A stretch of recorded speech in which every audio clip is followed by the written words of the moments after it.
벌써 봄이 완연한 봄이 됐습니다. 환절기에 감기를 조심하셔야 되는데 되게 독하다고 그래요. 조심하시고. 자, 다시 한번 이제 오늘 하나님의 말씀에 대해서 한번 보겠습니다. 오늘의 제목은 바울에게 부활이라. 오늘 좀 중요합니다. 날마다 중요하지만 우리 기독교는 무슨 종교죠? 부활의 종교입니다. 말로 참 많이 합니다. 부활의 종교다. 기독교가 부활의 종교다. 그럼 다른 종교는 부활이 없느냐? 없을까요? 다른 종교는 부활이 없나요, 전혀? 네? 예. 제가 책 한 권을 보는데 여기 제가 써놨습니다. 뒤에 그냥 읽어보시고. 스티븐 케이브라고 하는 사람이 불멸에 관하여라는 책이 있습니다. 상당히 읽어볼 만한 가치가 있는 책이라고 생각을 합니다. 읽어보면서 도대체 바울이 얘기하는 기독교에서 얘기하는 부활이 무엇인가, 또 그게 어떤 의미를 가지는가, 비판도 하면서 또 내 거를 또 강하게 찾을 수 있을 것이라고 생각합니다. 다른 얘기는 일단 다 제쳐놓고 인간 자체는 불멸을 원합니다. 영원히 살기를 원하죠. 자, 이미 오래전에 인간의 문명이 처음으로 시작됐던 나일강, 이거 어디예요? 이집트죠, 이집트. 이집트에서는 어떻게 했습니까? 끝까지 살기 위해서 파라오라고 하는 바로라고 부르는 그 왕이 영원히 살기를 원했잖아요. 그래서 안 되니까 어떻게 했어요? 피라밋이라는 걸 만들었고 또 미라를 만들어가고 인간을 미라로 만들어서 언젠가 다시 부활할 것이라는 생각을 가졌죠. 계속 있는 것입니다. 또 동양에서도 그렇죠. 여러분 잘 알고 계시는 진시황이 죽지 않기 위해서 뭐를 가졌다고요? 불로초를 찾았다고 얘기를 들었어요. 근데 불로초만 찾은 게 아니라 진시황은 참 똑똑했던 사람인 것 같습니다. 어쨌든 플랜 A, 플랜 B를 만들었는데 플랜 A는 불로초를 찾아서 영원히 한번 살아보자. 만약에 플랜 A가 안 된다면 플랜 B를 쓰자. 그래서 만든 게 뭐예요? 진시황릉이죠. 지하 세계를 만들었어요. 어마어마하다고 얘기하죠. 우리가 지금 개발된 게 지지상 전체가 아니라는 거 아십니까? 네, 지금 우리가 보고 있는, 또 우리가 알고 있는 진시황릉이라고 얘기하는 그것이 전체 무덤 중에 일부분이라는 게 지금 밝혀지고 있습니다. 여러분은 당연히 지금 진시황릉이 있다고 당연히 지금 들어요. 근데 그게 발견된 지가 언제인지 아십니까? 1974년인가 그렇습니다. 그러니까 1974년 되기 전까지는 진시황릉이 그냥 신화적인 옛날 얘기였지 진짜로 그럴 것이라고는 아무도 생각 안 했습니다. 근데 우연치 않게 74년에 어떤 농부가 우물을 기르다가 물속에 물을 파다가 보니까 거기에서 방이 발견이 된 거죠. 그게 문제는 이제 제일 중요한 게 뭐냐 하면 진시황릉에 오랫동안 그게 보존됐던 게 안에가 다 뭘로 되어 있는 거예요? 수원으로 이렇게 다 되어 있기 때문에 인간은 수원 중독이면 죽죠. 우리는 지금 수원 중독되면 죽는다는 걸 알고 있는데 그 시대에는 수원이 영생할 거라고 믿었어요.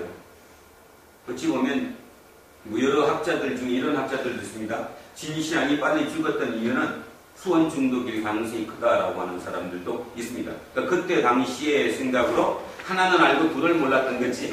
지금 우리도 어쩌면 똑같은 일을 하고 있잖아요. 뭐가 하나 좋다 그러면 끝까지 하는데 그 좋은 반면 또 무언가 마이너스가 있는 것처럼 수원 중독이 있을 거다 얘기합니다.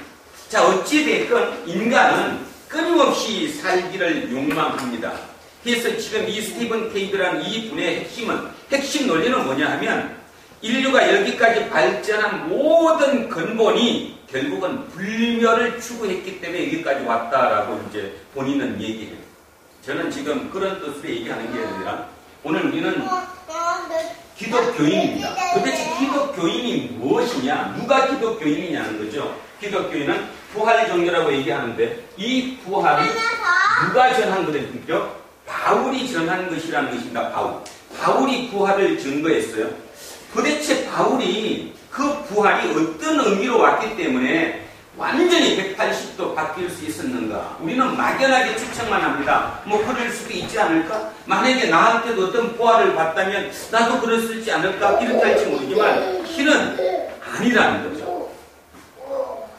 소크라테스가 죽었습니다. 뭐를 마시고? 독배를 마시고 죽었다고 얘기합니다. 충분히 살 수 있었어요? 없었어요?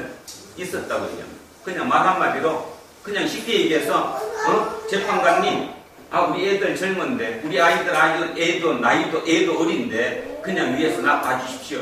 그냥 한마디만 했으면 소크라테스는 죽지 않았다는 거예요. 자기 자존심을 그렇게 떨어뜨리지 않고도 충분히 살 수 있었는데도 불구하고 소크라테스는 그냥 독배를 마시면서 웃으면서 죽었다고 얘기하죠. 이게 뭘까라는 겁니다. 뭘까? 그게 영혼불멸설입니다. 영혼불멸설. 영혼이 뭐 한다는 거예요? 불멸한다. 우리의 영혼은 죽지 않는다는 것이라는 거죠. 그게 영혼불멸설입니다. 이 영혼불멸설을 믿었던 사람이 바로 소크라테스입니다. 그러니까 소크라테스는 기쁨으로 죽었던 이유가 뭐냐면 어차피 육체 이런 거는 별 볼일 없는데 내가 죽으면 영으로 다시 돌아가니까 육이라고 하는 이 감옥에서 영이 해방되는 것이라고 봤다는 거죠. 그래서 기쁨에 죽었다는 거예요. 그것을 받아들인 사람이 그 제자 누구라고 그랬어요? 소크라테스 제자 누구? 플라톤. 플라톤이 결국 영혼 불멸에 대한 학설을 만들었죠. 그때부터 지금까지 2400년 가까이 지금도 뭐를 믿어요? 영혼 불멸설을 믿습니다. 우리도 믿습니다.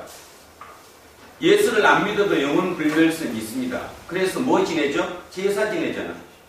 여러분은 지금 뭐 제사 아무렇게도 안 돼 지내는 거지만 결국 우리가 제사를 지낸다는 의미가 뭐예요? 우리 부모님의 영혼 또는 우리 조상의 영혼이 죽지 않았을 것이다. 그 죽지 않은 영혼이 제사를 지내므로 인해서 와가지고 오늘 이 밥을 먹고 갈 거다라고 믿는 거잖아. 영혼 불멸설입니다. 그러니까 결론적으로 인간은 이거는 믿어요. 영혼 불멸설을. 제가 오늘 정준아 아니 자 영혼 불멸설 믿습니다. 오늘은 지금 그 얘기를 하고자 하는 것이 아니라 자 기독교는 그러면 영혼 불멸설을 믿느냐? 기독교는 뭘까? 우리의 기독교는 뭘까라는 거죠. 우리의 기독교는 뭐예요? 몸의 부활입니다. 그러니까 굉장히 중요한 것입니다. 영혼 불멸설이 아니라 몸이 부활한다라고 하는 거예요. 예를 들면 소크라테스는 아까 얘기했던 것처럼 기쁨으로 그냥 죽었어요. 사약을 먹고. 그런데 누구는 예수 그리스도는 죽기 전에 그게 얼마나 고통스러웠는가 이 자를 피해 가달라고. 그치? 그럴 정도로 진짜 피를 쏟아내는 피를 떨어뜨린 땀이 핏방울이 돼서 쏟아지는 그 기도 속에서 그 일을 감내했다는 의미 자체가 뭐냐면 예수 그리스도가 죽으신 것은 영혼 불멸만 믿은 게 아니에요. 몸의 부활을 믿었다는 것이거든요. 몸의 부활을. 지금 기독교인의 아마 뭐 그냥 퍼센테이지는 대충 뭐 예전의 퍼센테이지니까 통상 얘기하기를 70%는 영혼 불멸을 믿고 우리가 기독교인이 나머지 몸의 부활을 믿는 인원은 30%도 안 된다라고 얘기합니다. 저는 거기에 전적으로 동의합니다. 오늘 한번 생각해 보시면 여러분은 뭘 믿습니까? 진짜 영혼 불멸만 믿습니까? 아니면 몸의 부활을 확신합니까? 근데 중요한 게 있는데 몸의 부활을 확실히 믿는다면 지금으로부터 2000년 전 그 시대는 자 얘기했다시피 뭐가 만연한 시대예요? 영혼 불멸설이 쫙 그게 그 진리라고 생각하던 시대 아닙니까? 로마 시대니까 그지? 그리스 시대니까 그 시대에 바울이 봤던 것은 뭔가 하면 바울도 뭐를 믿었는데 영혼 불멸을 믿었는데 부활하신 예수를 만났다니까요. 바울이. 그리고는 완전히 뒤집어진 거예요. 뒤집어지니까 자기 모든 인생을 걸 수밖에 없는 거죠. 뭐 걸 수밖에 없을 정도가 아니라. 그래서 왔던 그 기록이 바로 우리 지금 신약 성서잖아요. 지금 성경에 기록된 그거. 그렇다면 오늘 우리는 심각해져야 되는 게 있습니다. 어떤 점이 심각해야 되는가 하면 부활에 대해서 내가 제대로 된 정의 없이 그냥 내가 교인이다, 예수 믿었더니 복 줬다, 예수 믿었더니 내 자식이 잘 됐다, 그런 얘기 하시면 안 됩니다. 기독교는 다시 얘기하는데 부활의 종교인데, 그 부활이 어떤 부활이냐 하면 영혼이 부활하는 영혼 불멸만을 의미하는 것이 아니고 몸의 부활, 육의 부활이 같이 일어난다고 하는 거, 그게 기독교라는 거예요. 그러니까 바울이 완전히 180도 뒤집어질 수밖에 없었던 게, 바울은 그때 당시 엘리트 아니에요? 많이 배웠던 철학자 아닙니까? 바울은 그 철학이 자기가 배웠던 그것이 뭐였는데 영혼 불멸설이었어요, 당연히. 그런데 바울은 아마 헷갈렸을 것입니다. 어떤 데서 헷갈렸냐 하면, 구약 성경은 뭐야? 구약 성경에 몸의 부활이 있어요, 없어요? 구약 성경에? 구약 성경에 몸의 부활이 있어요, 없어요? 없어요. 근데 직접 보지는 못했지만 엘리야처럼 그냥 몸 그대로 승천했다는 것도 나오고요. 구약의 그 근저는 뭐냐 하면, 한 사람 개인의 육의 부활이라는 표현은 많이 없지만 이스라엘이라고 하는 나라 공동체 전체, 민족 전체의 부활은 항상 나오고 있거든요. 그러니까 결론적으로 제가 생각했을 때, 제 개인적인 생각입니다. 묵상하면서 생각해 보면, 바울이 자기가 배웠던 철학적인 사고, 그 헬라 시대의 사고로 영혼 불멸은 당연히 믿었어요. 당연히 믿었겠지. 우리가 지금 그걸 믿듯이. 그런데 자기가 하고 있는 종교, 유대교에서 얘기하는 그 부활하고 우리가 지금 2% 안 믿듯이 뭔가를 못 믿었을 거예요. 뭔가 갭이 있었을 거라고. 근데 어떻게 소문이 들리는데 30살 조금 더 먹은 어떤 젊은 나사렛 청년이 죽었다가 부활했다는 거예요.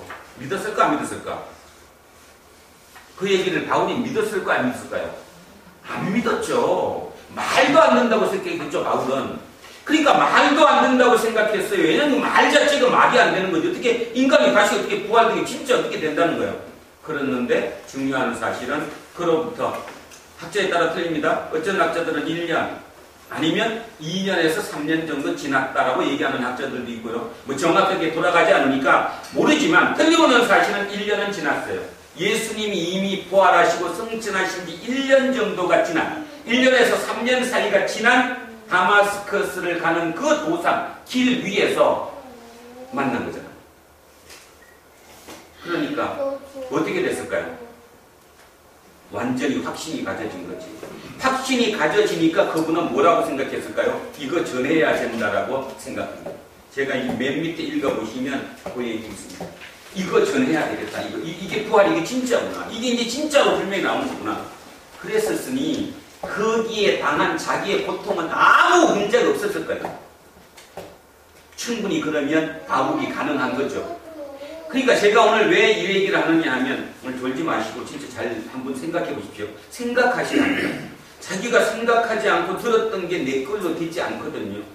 내게 되고 나면 진짜 바울이 충분히 그럴 수 있었다. 그게 기독교구나. 그러면 우리 절대로 이렇게 안 삽니다. 이렇게 안 산다는 게 힘없이 안 살아요. 뭐 조금만 뭐 하면 그냥 하나님 나오시게 그런 생각하고 살지 않는다니까요.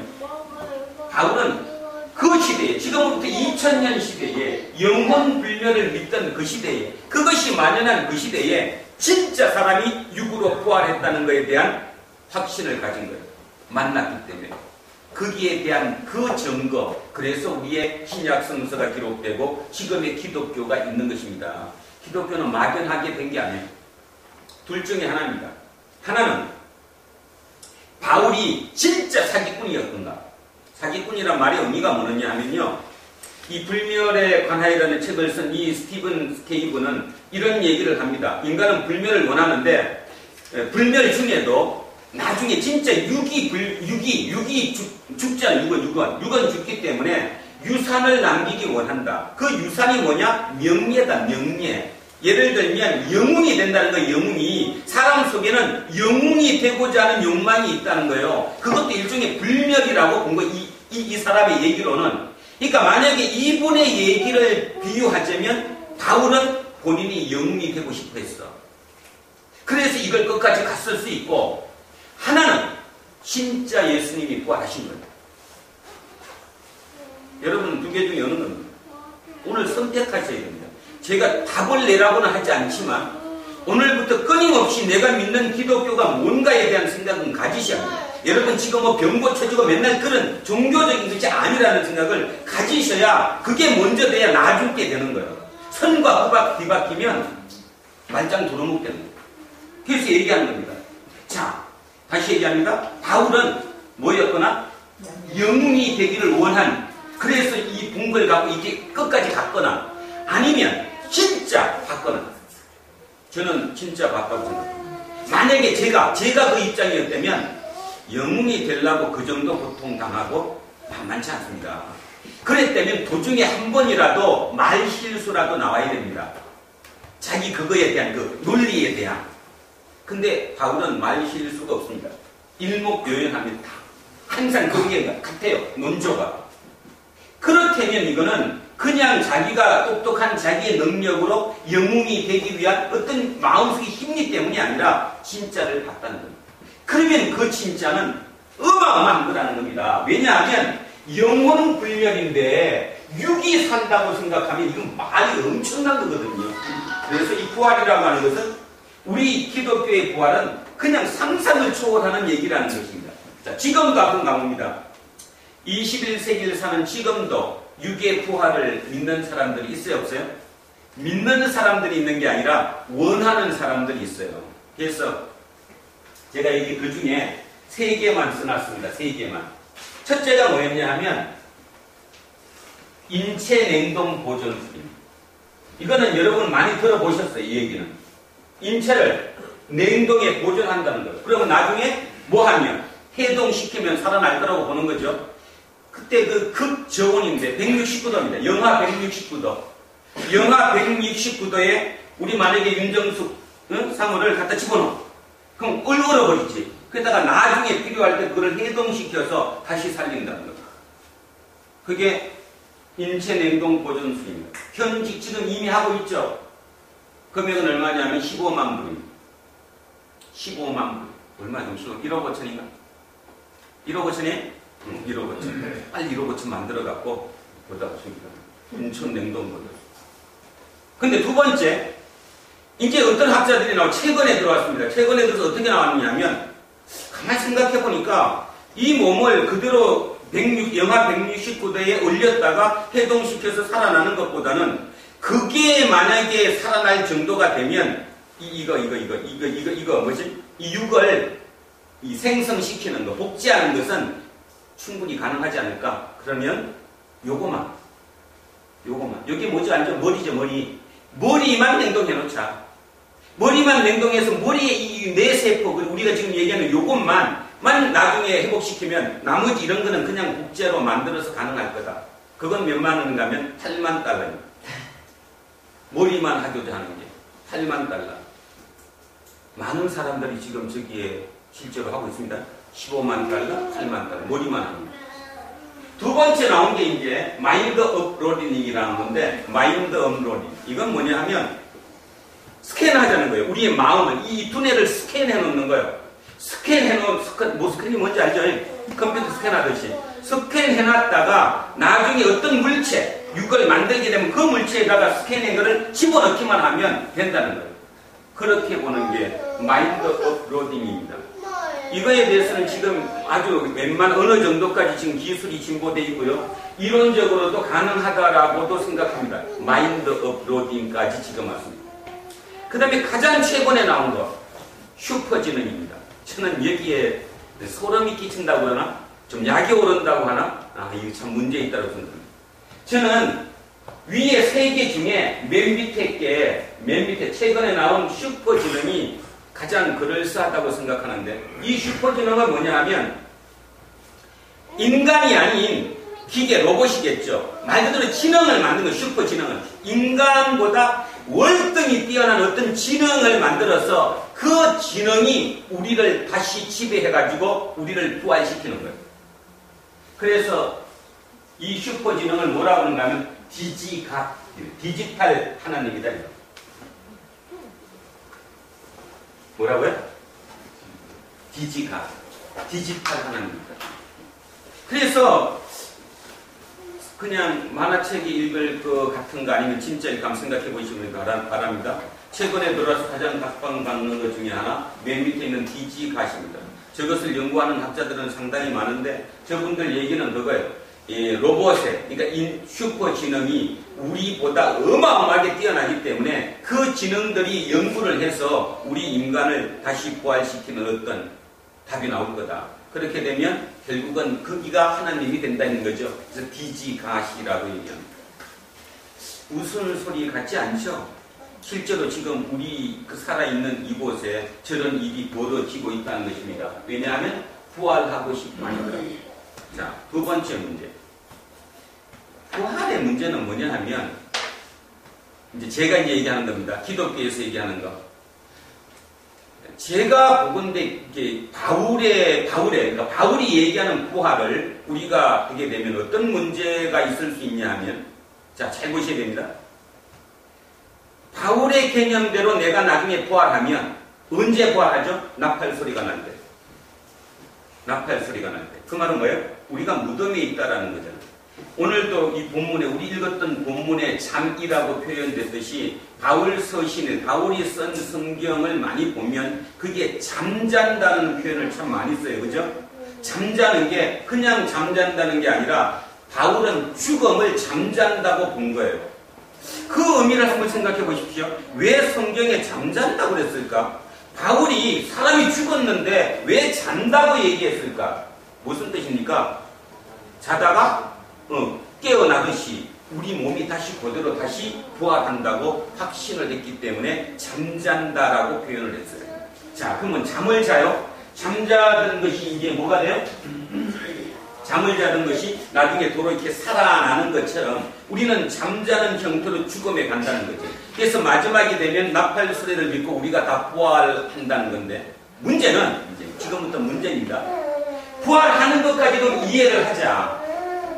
문제는 그 부활하는 그 부활체가 내 모든 지금까지 살아왔던 모든 경험과 모든 것을 다 안고 간다라고 하는 것입니다. 여러분은 어떤 부활을 원해요? 다 잊어버려야지. 옛날 일은 나빴던 기억도 사기를 쓰고, 그지? 완전히 내가 새로운 걸로 일어나기 원하지만 바울이 원하는 부활을 따져보면 그런 부활이 아니고요. 내 모든 것 다 갖고 있는 거예요. 옛날에 기뻤던 일, 내가 누구를 옛날에 사랑했던 일, 옛날에 무슨 일이 있었던 그런 모든 경험치를 다 가지고 태어나는 것이다. 그 말이에요. 다시 부활하는 것. 그렇다면 어떤 문제가 있어요? 그렇다면 지금 여러분 부활하시기 전에 지금 여기의 삶이 어때야 됩니까?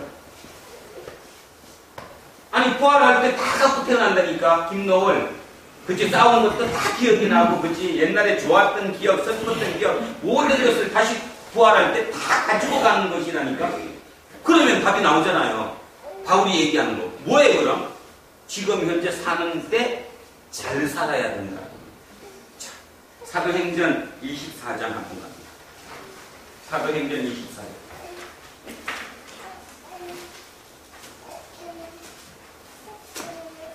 자, 사도행전 24장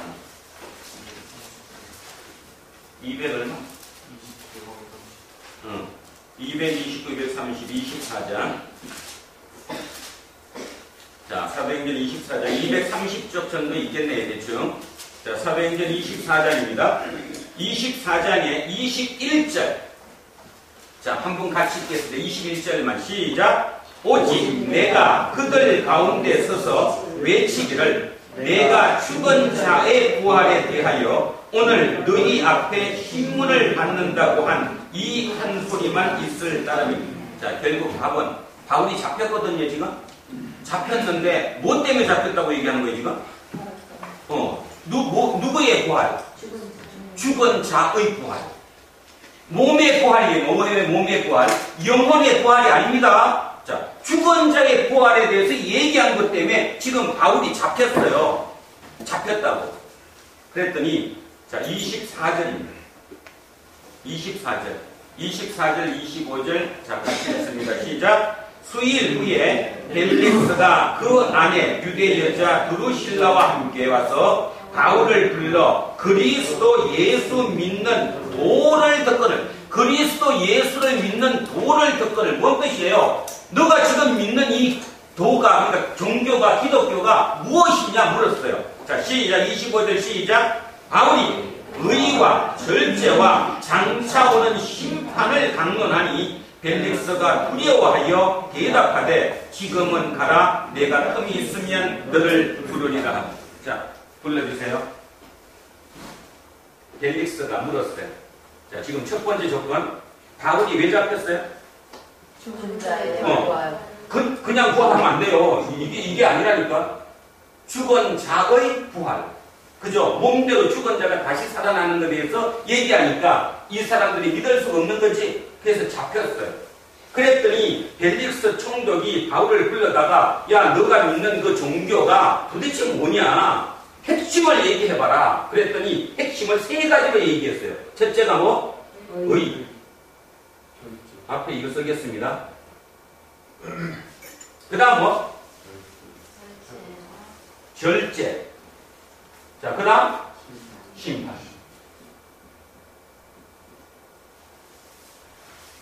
자. 정의, 의, 절제, 심판. 요 세 가지를 핵심이다. 그러니까 여러분이 믿는 종교의 핵심, 우리가 믿는 지금 기독교 핵심은 딱 세 개라고 정해줬어요. 누가? 바울이. 지금 결국 우리가 믿는 종교는 바울이 만든 종교나 다름없죠. 부활의 종교라니까요. 세 가지를 얘기했거든요. 그러면 결국 바울의 여기의 핵심은 어디에 있어요? 지금 여기에? 이 세 개 중에 여기에 있는 거죠. 그죠? 여기에 있는 거죠. 여기에 심판 때가 되면 뭐 한다는 겁니까? 지금 부활한다는 거잖아요. 뭘로? 몸으로 그대로 부활한다는 거예요.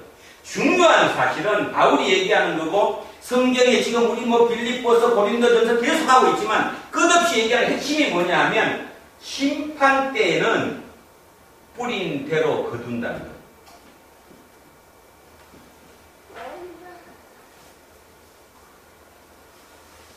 내가 뿌린 대로. 그러면 맞죠? 부활이? 내가 한 경험, 내가 한 짓, 모든 것을 다 안고 가는 거예요. 새로운 내가 아닙니다. 육은 새로운 육이겠지만 내 영은 그대로 가는 거예요. 그대로. 뿌린 대로. 심판은 뿌린 대로예요. 상급이 있는 것도 똑같은 겁니다. 바울은 여기에 목표를 잡아요. 이걸 기억하는 사람들은 절대로 자기를 절제할 수 있다고 믿는 거예요. 이게 안 되면 절제가 안 돼요. 두려움이 없으니까. 지금 벨릭스 총독이 뭐라고 했어요? 두려워서 못 듣겠다. 다음에 내가 부르면 다시 부를게. 그죠? 그 두려움이 우리에게 있어야 되는데 우리는 두려움이 없다니까. 그냥 얘기로 들어. 예수는 좋은 분인데 뭐 그게 사랑인데. 사랑이 예수님이 나를 설마 그러겠어? 뭐 신학자들도 그런 분들 있어요. 이게 사랑이지. 제대로 가르쳐주는 게. 바울이 진짜 도대체 뭘 받길래 바울이 그렇게 뒤집어지고 그 힘든 길을 갔을까를 생각하셔야 됩니다. 이거라니까요. 뿌린 대로. 내 그대로 안고 가시는 거라니까. 장로님이 이 땅에 100년을 사셨다면 100년 사신 그 모든 경험치를 안고 부활하시는 거라니까. 없어지고 부활하는 게 아니에요. 뿌린 대로 간다는 거예요. 그때가 심판은 너 한 것만큼 그대로 간다는 게 이게 키포인트라는 거예요. 그리고 두 번째. 자, 저게 전제 조건. 심판의 전제 조건. 부활이 없다면 심판 필요 없잖아요. 그렇잖아요. 부활이 없는데 심판 받을 때 뭐가 관계 있어? 어떤 심판을 받든 나랑 관계가 없는 거지. 결국 심판 받을 때 내가 몸으로 그대로 부활하는 게 가장 중요한 건데, 그러면 그 심판 때에 내가 지금 이 땅에서 뿌린 대로 그대로 나한테 준다는 거예요. 하나님은 더 주시지 않는다는 거예요. 열을 뿌렸으면 열을 받는 거고 100을 뿌렸으면 100을 받는 것이지 하나님이 더 아니라는 거예요. 심판은 그게 아니라는 거예요. 이거를 완전히 알면 이게 할 수 있다는 거예요. 절제할 수 있다. 그래서 우리는 지금 절제하고 있잖아요. 기독교인이기 때문에, 예술쟁이이기 때문에 오늘 시간을 절제하고 있잖아요. 이 좋은 화창한 날, 남들은 다 꽃구경 간다고 벌써 나가고 그지? 그 따뜻한 바람 쐬러 나갔는데 여러분은 시간 버리고 여기 오셨잖아요. 지금. 절제하는 거죠. 우리는 할 수 없는 게 많아요. 그죠? 할 수 없는 게. 남들하고 구별하게 살기 위해서 내가 절제해야 될 게 상당히 많다니까요. 그 절제는 이유가 뭐냐 이런 겁니다. 지금 우리의 문제는 뭐냐면 제가 본 데는 절제를 안 합니다. 기독교인들이 절제하지 않습니다. 남하고 똑같이 합니다. 밖에 나가면. 뭐라고 얘기하냐면 바울은 악한 사람들이라고 얘기해요. 그 악한 사람들에게 동조 맞춰서 그들끼리 살아. 그리고 속으로 뭐라는가 하면 세상 다 그래. 어쩔 수 없어. 그렇게 살아야지. 그리고 같이 섞여서 살아. 자기는 구별이 전혀 안 돼. 그리고 일요일에 와서 얘기해. 하나님 어쩔 수 없이 살았어요. 바울 입장에서는 뒤집어졌을 거 얘기를 해주고 싶은데 바울도 그랬던 사람인데 진짜 육의 부활을 본 이후부터 모든 것이 뒤집어졌는데 어떡할 것이냐는 거죠. 그래서 이게 되면 저는 이게 된다고 하는 거예요. 절제가 되면 이거가 우리가 해준다면 이거는 그냥 일어나요. 그렇지 않습니까? 이 땅에 정의가 일어나고 이 땅에 의의가 없고 우리가 절제를 해가지고 우리가 하나님 말씀대로 하나님이 하라는 대로 성경에 있는 말씀대로 살아주면 의의는 그냥 일어나게 돼 있는 거지. 순서가. 저는 이걸 읽다가 제일 겁났던 게 벨리스 총독이 두려워했다는 이 표현이 제 가슴을 굉장히 많이 쳤어요. 그리고 참 밤에도 막 그 꿈자리에 나타날 정도로 많이 생각이 들어왔어요. 상상 한번 해보십시오. 그 당시 총독은 최고입니다. 뭐가 두려워요, 그 사람이? 가질 거 모든 거 자기 원하는 대로 다 가질 수 있어요. 근데 그 제수인 누구를 불러다가 바울을 불러다가 얘기를 들었어요. 그럼 또 한 분. 벨릭스가 무식한 사람입니까? 아니잖아요. 무식한 사람이 아니잖아요. 종교도 배우고 철학도 배웠고 그 당시에 엘리트 아닙니까? 그러니까 총독으로 발령받은 사람 아니에요. 그 사람이 같은 대화를 하다가 두려워했다니까. 그 얘기를 듣고 뭐였을까요? 저 세 개 중에.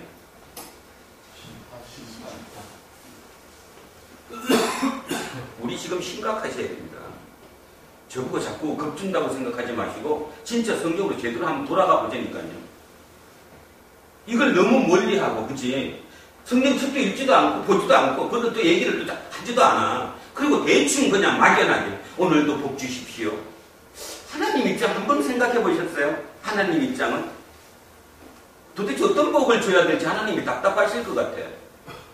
예를 들면 이런 거 아니에요?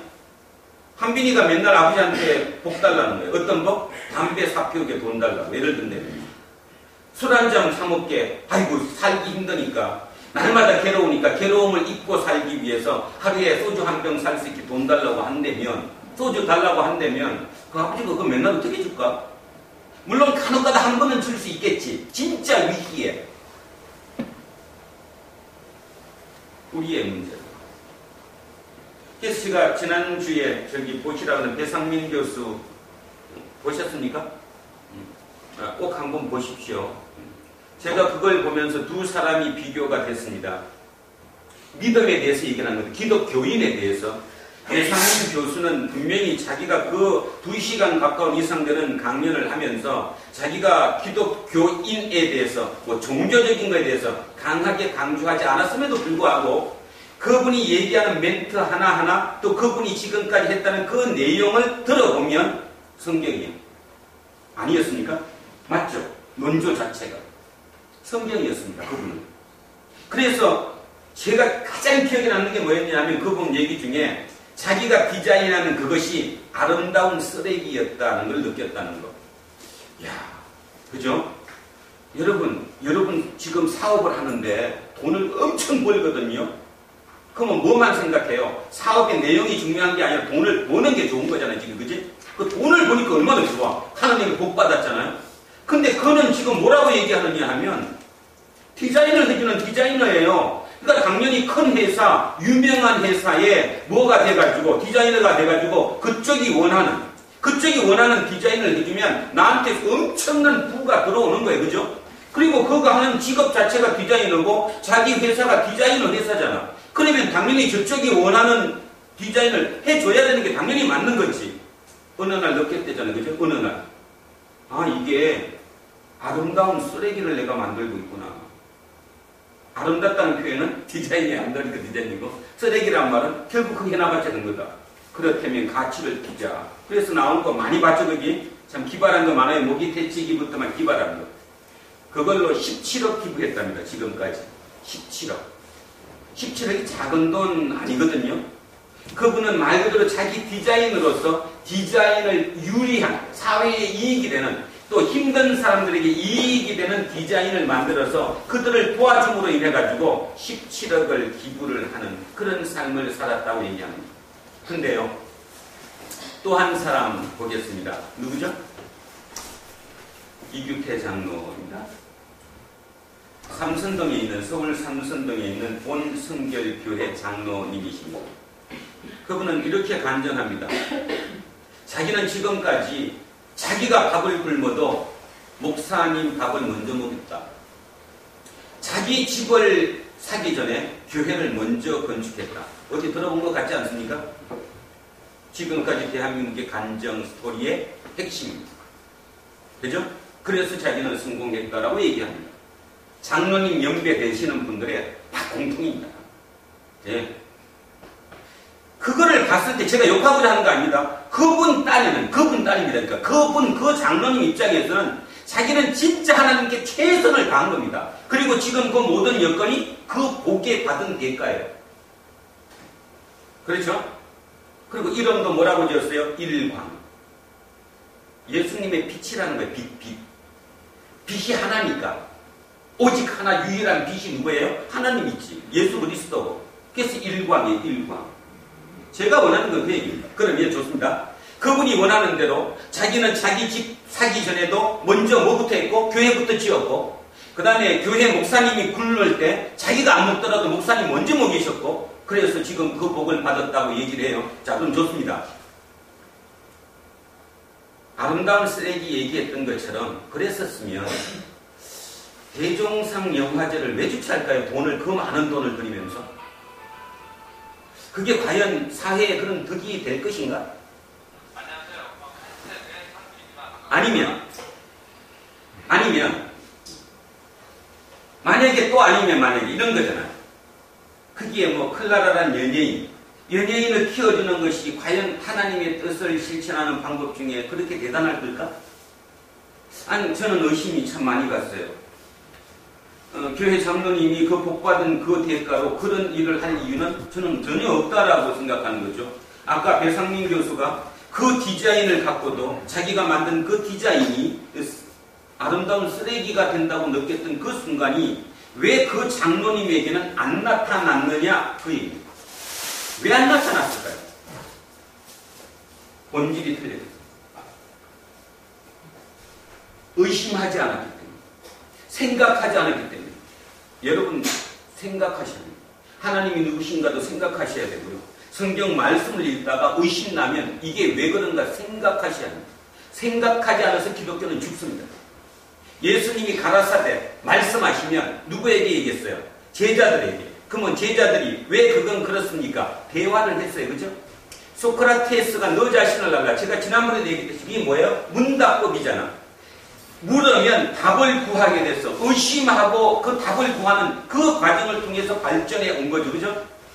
공자님도 뭐라고 그래요? 맨날 우리 배웠잖아. 공자왈 그랬잖아. 공자님께서 말씀하시되 그러면 제자들이 거기에 대해서 이건 어떻다 생각하지. 사유하지 않는 것은 죽는 것입니다.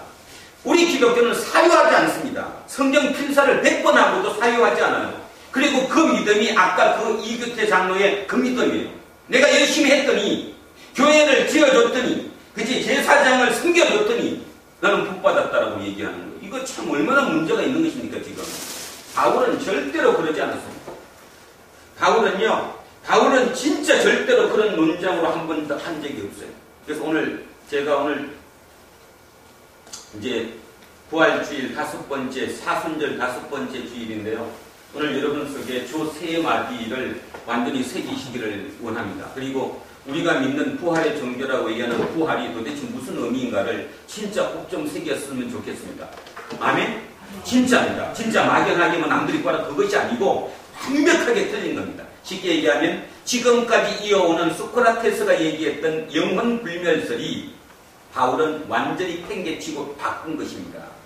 그러니까 생각해 보세요. 그 헬라 교육을 받은 헬라인들에게 바울이 먹혀들기가 쉬웠을까요? 어려웠을까요? 어려웠지. 제가 여러분한테 이렇게 얘기해도 여러분 또 내일 가면 또 잊어먹고 또 똑같이 돌아가는데 어려웠어요. 엄청나게. 거기에 대한 고민이 오늘 본문입니다. 자, 오늘 본문 보겠습니다. 자, 그리스도께서 죽은 자 가운데서 다시 살아나셨다 전파되었거늘 너희 중에 어떤 사람들은 어찌하여 죽은 자 가운데서 부활이 없다 하느냐. 그렇지. 지금 이 사람들의 상대가 누구죠? 고린도 교회 교인이잖아. 고린도 교회는 헬라 문명의 핵심 아니에요 지금? 로마의 핵심이죠 핵심. 그들에게 이걸 믿는 영혼 불멸수를 믿는 이들에게 몸이 사람이 진짜 다시 태어나 다시 부활했다라고 얘기하니 그게 기가 막히겠냐고요. 근데 중요한 사실은 바울은 이렇게 얘기하는 거예요. 분명히 내가 처음에 얘기했을 때 너희들은 그거를 받아들였기 때문에 교회가 생긴 거다. 이제 얼마 지났다고 벌써 그걸 다 까먹었냐? 지금 이 얘기하는 겁니다. 너네 교회의 근본은 너가 몸의 부활을 받아들였기 때문에 내가 전한 복음이 뭐였는데? 복음이 뭐였어요? 복음이 몸의 부활이었거든. 그거를 받아들여서 교회가 됐는데 불과 몇 년이 안 지나가지고 그거 다 잊어먹고 부활이 없다고 얘기하느냐. 그러니까 그들이 뭘로 돈 겁니까? 영혼 불멸수로 다시 돈 거죠? 처음에는 몸의 부활을 믿다가 오늘도 지금 여기 있는 분 중에 제가 보건데 실제로 몸의 부활에 대해서 확신을 가질 수 있는 인원은 몇 명 안 됩니다. 저도 안 됐었습니다. 근데 지난 주간 뭐 그전에도 조금 그랬지만 계속 더 이렇게 좀 더 이렇게 묵상하고 기도하고 그 다음에 책도 찾아보고 하면서 바울이 그러니까 바울이 저는 이제 바울에게 들어간 겁니다. 바울이 아까 얘기했던 것처럼 자기의 명예나 어떤 자기를 드러내기 위해서 어떤 학설로 몸의 부활을 만들었었을까? 그건 아니라는 생각이 확신이 드는 거예요. 만약에 내가 그 입장이었어도 내 그거 위해서 그 길은 못 간다는 거지. 그렇다면 몸의 부활은 확실한 겁니다. 지금 그걸 왜 못 믿느냐라고 지금 얘기하는 거예요. 자, 2절에 만일 죽은 자의 부활이 없으면 그리스도도 다시 살아나지 못하셨으리라. 그렇죠. 진짜 안 했다면 예수 그리스도도 영원 부활했을지 몰라도 육으로 그렇게 부활하지 못하셨을 것이다. 이게 그리스도께서 만일 다시 살아나지 못하셨으면 우리가 전파하는 것도 헛것이요. 헛것이지. 지금 바울이 전파하는 복음이라는 게 뭐냐면 십자가의 고통 속에 부활했다고 그러니까 몸의 부활을 얘기하는데 그것이 헛것이라는 거예요. 그러면 너희의 믿음도 헛것이고 오늘 우리에게 얘기하는 겁니다. 두란노 교회 너네에게 너네 오늘 여기 왜 왔냐? 예배드리러 왜 예배드리러 왔냐? 어떤 복을 받으려고? 오늘 예배드리면 내일 뭐 100만 원 주나? 돈 때문에 왔나? 아니면 사업 때문에 왔는가? 내 가정 때문에 왔는가? 내 육의 아픔 때문에 왔는가? 그거 지금 묻는 거잖아요. 뭐 때문에 여기 왔는데 뭐 때문에? 뭐를 믿는 것 때문에? 만약에 진짜 그리스도께서 다시 살아나셨다는 거, 육으로 부활하셨다는 걸 못 믿는다면 다 헛거다. 그 믿음 자체가 헛거다. 헛것이면 얼마나 안타까우지. 오늘 헛것이면 이 자리에 여기 있는 게 아니라 저 좋은 데 가서 놀기도 하고 포스터도 한번 치고 그러지. 얼마나 좋아. 편하게 그런데.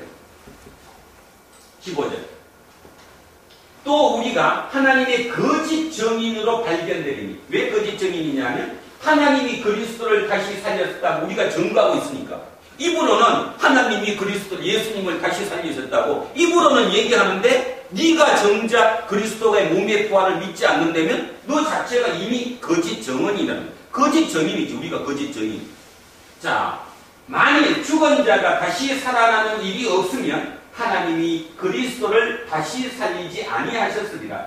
만일 죽은 자가 다시 살아나는 일이 없으면 그리스도도 다시 살아나신 일이 없을 테죠. 계속 반복되는 거죠. 계속 반복되는 거예요. 진짜 하나님께서 살아있는 자를 육의 몸으로 부활시키지 않으신다면 그리스도 살아난 건 거짓말이다. 17절 그리스도께서 다시 살아나신 일이 없으면 너희의 믿음도 헛되고 너희가 여전히 죄 가운데 있을 것이요. 믿음도 헛되고 죄 가운데 있어요. 죄가 뭐죠? 죄가 장성하면 뭐로 이루죠? 죽음이잖아. 죄는 죽음이잖아. 부활했다는 말은 죽음을 이긴 거잖아. 예수 그리스도가 내가 세상을 이겼다고 얘기하는 것은 세상의 죄가 뭘로 이끄는데? 죽음으로 이끄는데 그걸 멈췄다는 거잖아. 그걸 믿으라는 거죠. 그죠? 그거잖아. 근데 만약에 다시 살아나지 않았다고 너가 믿는다면 너 여전히 너 죄 가운데 있는 것이고 그냥 멸망으로 가는 것이라는 거. 그죠? 또한 그리스도 안에서 잠자는 자도 망하였으나 여기도 나오죠. 잠잔다. 이 표현 기억하십시오. 왜 바울이 잠잔다고 얘기했을까? 죽음을 죽음으로 보지 않았기 때문에 육의 부활을 믿었기 때문에 그거에 대한 확신을 가졌기 때문에 잠잔다고 표현했다는 거예요. 그죠? 우리가 잠자다가 다시 깨어서 일어나듯이 그걸 했다는 거예요. 만일 그리스도 안에서 우리가 바라는 것이 다만 이 세상의 삶뿐이면 모든 사람 가운데 우리가 더욱 불쌍한 자이러라. 그렇죠. 바로 저겁니다. 오늘의 결론. 우리가 바라는 것이 누구 안에서? 예수 그리스도 안에서. 이 말은 뭐예요? 예수님을 왜 믿냐 묻는 거예요. 예수를 믿는 이유가 이 땅의 삶을 위해서 묻는 것 뿐이면 불쌍하다. 예수를 왜 믿냐? 예수는 몸으로 부활을 이루신 분이라서 결국 나도 예수님과 따라서 몸의 부활 때문에 믿는다면 너는 제대로 된 건데 그렇지 않고 예수를 믿는 것이 이 땅의 삶 때문에 예수님을 믿고 있다면 불쌍하다. 불쌍할 정도겠어요. 저기다 뭐 저 표현을 그렇게밖에 못해서 그렇지 아마 속에서는 하고 싶은 얘기가 더 많았을 거예요. 어떤 얘기든 불쌍할 정도가 아니니까. 자, 그러면 저 생각을 해보십시오. 저게 과연 자기가 영웅되기 위해서, 자기를 과신하기 위해서, 자기를 드러내기 위해서 저런 문구를 썼겠어요? 확신이 있었으니까. 확신이 있었으니까 저런 문구를 쓰는 거지. 어떻게 저 얘기를 써요? 다시 한번 오늘 집에 가셔서 있잖아요. 오늘 본문 15절 제가 있는 부분만이라도 그리고 아까 사도행전 24장 21절부터 25절까지 거기라도 구체적으로 한번 읽으십시오. 이게 도대체 뭘까? 바울이 어떤 마음으로 이 문구를 썼을까를 생각하면서 그저 글로 읽지 마시고 맨날 글로 읽으니까 입으로는 다 얘기하는데 전혀 몸으로 이게 드러내지질 않는 거예요. 그리고 저거 정의, 절제, 심판 바울이 얘기했던 믿음의 도, 기독교의 핵심 코드 3개. 저걸 듣고 벨릭스가 무서워 두려워했다는 그 말의 의미. 나는 왜 두려워하지 않는가? 나는 왜 두려워하지 않는가? 그렇다면 나한테 문제가 있다라는 생각을 꼭 가지셔야 합니다. 자, 마지막 합니다. 제가 21절까지만 합니다. 그러나 이제 그리스도께서 죽은 자 가운데서 다시 살아나사 잠자는 자들의 첫 열매가 되셨대요. 그러면 말이 뭡니까? 확실한 거잖아. 죽은 자 가운데서 다시 살아나신 예수 그리스도가 첫 열매되잖아요. 첫 열매가 뭡니까? 사과나무에서 처음 사과나무인데요. 지금은 우리가 사과나무라고 그러는데 만약 예를 들어서 나무를 심었는데 첫 열매가 달렸어요. 보니까 참 맛있고 빨간 게 맛있게 생겼어요. 그래서 이걸 뭐라고 불렀어요? 사과라고 불렀어요. 그러면 그 이후부터 그 나무는 사과만 달리죠? 배가 못 달리지. 예? 똑같다는 거예요. 우리가 만약에 내 첫 열매가 예수 그리스도면 아까 바꿔서 예수 그리스도가 사과면 여러분도 사과라는 거예요. 예? 근데 예수 그리스도가 만약에 사과인데 나는 배라고 지금 나는 배라고 안 되는 거지. 예수 그리스도가 첫 열매라는 거예요. 첫 열매입니다. 나무에 처음으로 달린 열매가 그 나무를 지어요. 성격 짓는다고. 그 나무 이름이 되는 거고 과일 열매가 어떻다고 나오는 거예요. 그죠? 우리의 첫 열매는 예수 그리스도예요. 내 나무에. 나도 똑같이 지금 그 길을 향하게 가고 있는 거고 그를 닮아가고 있는 거라는 거예요. 바울의 문제는 그거예요. 지금. 그러면 바울이 가짜일까요? 아닙니다. 저는 절대로 아니라고 생각합니다. 그래서 오늘 뭐 좀 심각한 얘기를 하셨는데 여러분 심각한 얘기를 들으셔야 합니다. 기분 얘기를 들으려고 설교 들으려고 교회 오지 마시고 심각한 얘기를 들으려고 그리고 사이사이 순간에라도 내 틀이 한 번쯤 깨질 수 있는 기회를 잡으려고 오셔야 합니다. 그것이 여러분을 살리는 길입니다. 그죠? 저 또한 지금 제가 전부라고 얘기하지 않습니다. 제가 오늘 여기까지 설교할 수 있는 이유는 제 깨달음이 여기까지이기 때문이에요. 그러나 만약에 저도 성장할 거 아닙니까? 저도 조금 더 성장해갖고 요 단계를 벗어나면 또 여러분에게 요 단계를 벗어나는 얘기를 또 같이 나눌 수 있겠죠. 기억하셔야 합니다. 부활, 몸의 부활이라는 겁니다. 바울은 그 몸의 부활을 얘기한 것이고 그 몸의 부활의 가장 핵심 심판이라는 거예요. 심판 때 내가 몸의 부활로 나야 되는데, 자 마지막 정리합니다. 심판 때 내가 뿌린 대로 거두는 거예요. 절대로 더 주지 않는다는 거예요. 심판할 때 네가 했던 그대로 준다는 거예요. 그렇다면 오늘 우리의 삶이, 지금 살아있는 오늘 삶이 절제가 일어나야 돼요. 하고 싶어도 하지 않아야 되는 건 하지 말아야 하고, 그죠? 나한테 아무리 이익이 돼도 이게 정의를 거슬러는 일이면 내가 막아야 하고, 거꾸로도 가능하고 절제가 가능하답니다. 그게 가능하면 이 땅이 의의가 생긴다, 정의로울 수 있다. 그래서 기독교는 정의와 절제와 심판의 이 핵심 키워드 세 가지로 이루어진 종교가 기독교임을 잊지 않는 저와 여러분 되시기를 주의 이름으로 축원합니다.